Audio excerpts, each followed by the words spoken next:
Necessitem una justícia independent, tenim la justícia i és força independent, nominalment independent.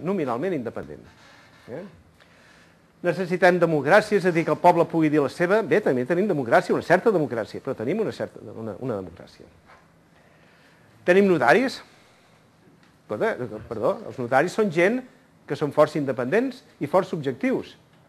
Jo diria que la gent es fia més dels notaris en aquest país que no pas dels polítics. És veritat o no? I que dels jutges i tot. I que dels jutges i tot. Que sí? Formen part de la nostra societat.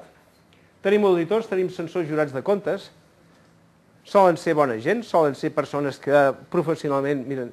Això és comunitat. Quan parlem de la comunitat, del control comunitari, jo veig el control comunitari com fet en bona part per notaris, auditors i altra gent de bon viure. Però hi ha una infraestructura creada també. Una nova Constitució, que seria la Constitució Xaló. L'Agustí Xaló ho va preveure tot. Preneu-vos la molèstia de mirar, perquè és bonic de llegir la seva Constitució i les idees que hi ha. Un govern fort i valent per implantar el sistema.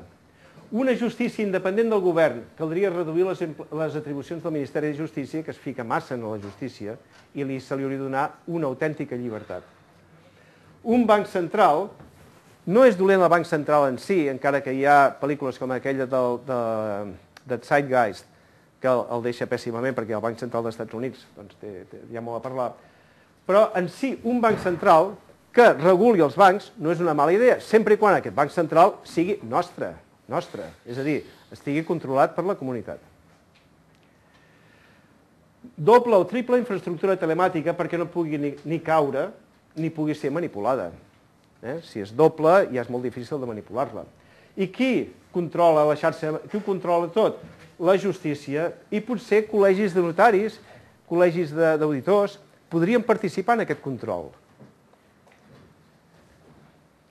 Una innovació tècnica podria ser utilitzar com a la moneda, utilitzar no un simple punt comptable, sinó que avui dia la tecnologia permet utilitzar inclús una cosa quantificable, com podria ser un paquet MPEG en el qual hi hagués la transacció enregistrada allà. Això seria la reproducció més fidel de les Boole, d'aquestes bombolles d'argila, que on ho conté tot.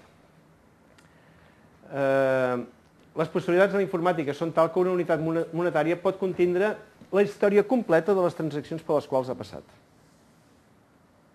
I això permetria una cosa que a l'Agustí no li semblava que fos necessària, però que es podria reutilitzar el diner, perquè té la capacitat de mantenir la traçabilitat de tot el procés.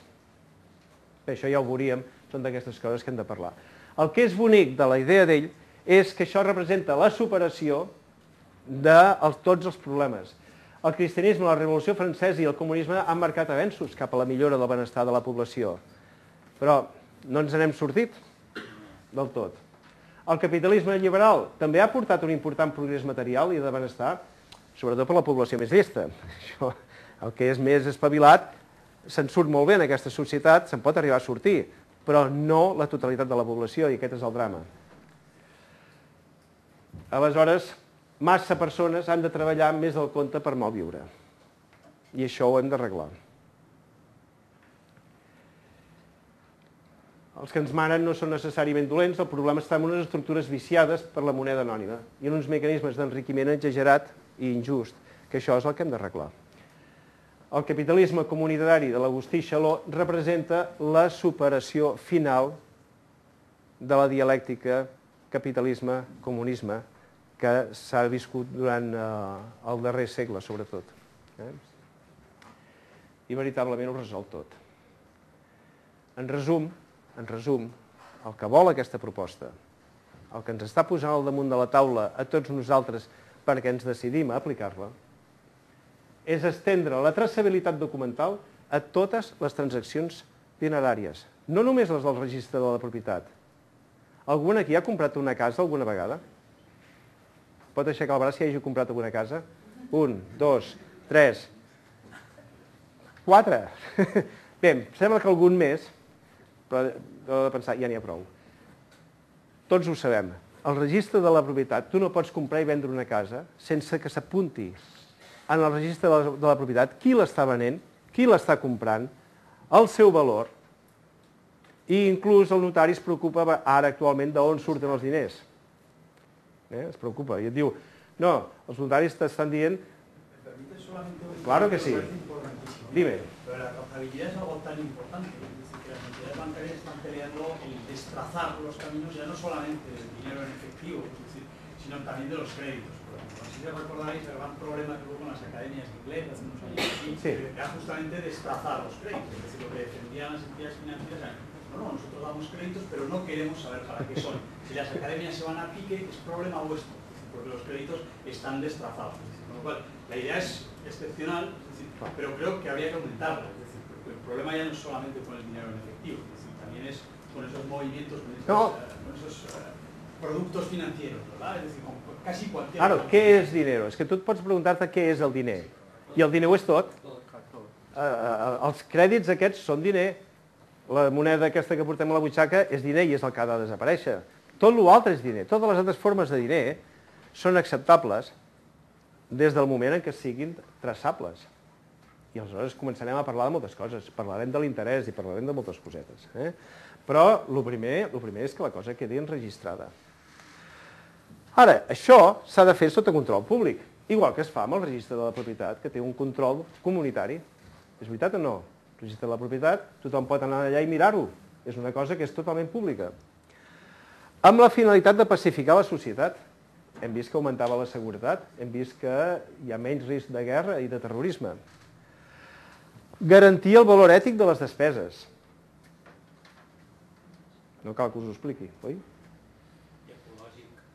Ecològic, tot el que tu vulguis. Les despeses oficials haurien d'estar a la vista de qualsevol individu que li vulguis veure. Ajuntaments, Generalitat, etc.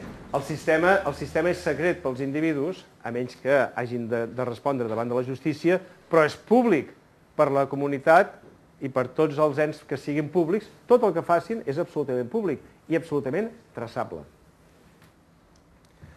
Regular científicament l'economia, com hem vist, les taules de Leontief, el volum de diner ara ja no és una fantasia, sinó que com que saps exactament, matemàticament, les transaccions que són necessàries, el volum de diner queda adequat